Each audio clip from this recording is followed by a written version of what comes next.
প্রীতি ম্যাচে পুয়ের্তো রিকোকে ৬-০ গোলে বিধ্বস্ত করে দাপুটে জয় তুলে নিল বিশ্ব চ্যাম্পিয়ন আর্জেন্টিনা। এ ম্যাচে ২টি অ্যাসিস্ট করে আন্তর্জাতিক ফুটবলের সর্বোচ্চ অ্যাসিস্টের নতুন বিশ্ব রেকর্ড গড়লেন লিওনেল মেসি। বাংলাদেশ সময় আজ ভোরে যুক্তরাষ্ট্রের চেজ স্টেডিয়ামে শক্তিশালী একাদশ নিয়ে পুয়ের্তো রিকোর বিপক্ষে মাঠে নামে আর্জেন্টিনা। শুরু থেকে শেষ পর্যন্ত পুরো ম্যাচে আধিপত্য দেখায় আলবিসেলেস্তেরা। বল দখলের পাশাপাশি আক্রমণে পুয়ের্তো রিকো থেকে অনেক এগিয়ে ছিল মেসির দল।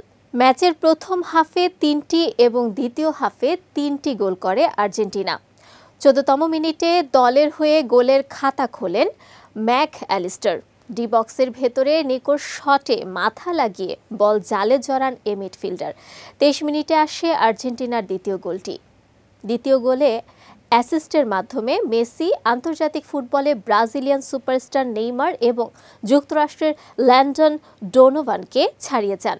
৩৬তম মিনিটে আবারও ম্যাক অ্যালিস্টারের গোলে ৩-০ ব্যবধানে এগিয়ে থেকে বিরতিতে যায় আর্জেন্টিনা। এদিকে দ্বিতীয় হাফের শুরুতেই বেশ কিছু পরিবর্তন আনেন আর্জেন্টিনার কোচ লিওনেল স্কালোনি। ৬৪তম মিনিটে পুয়ের্তো রিকোর আত্মঘাতী গোলে আর্জেন্টিনার স্কোর লাইন হয় ৪-০। এর পরের দুটি গোলই আসে বদলি হিসেবে মাঠে নামা লাউতারো মার্টিনেজের পা থেকে।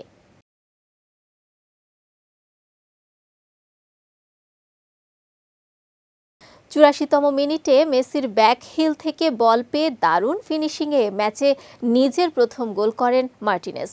আর এ অ্যাসিস্টের মাধ্যমে মেসির মোট অ্যাসিস্ট সংখ্যা দাঁড়ায় ৬০-এ, যা আন্তর্জাতিক ফুটবলে এখন সর্বোচ্চ অ্যাসিস্টের রেকর্ড।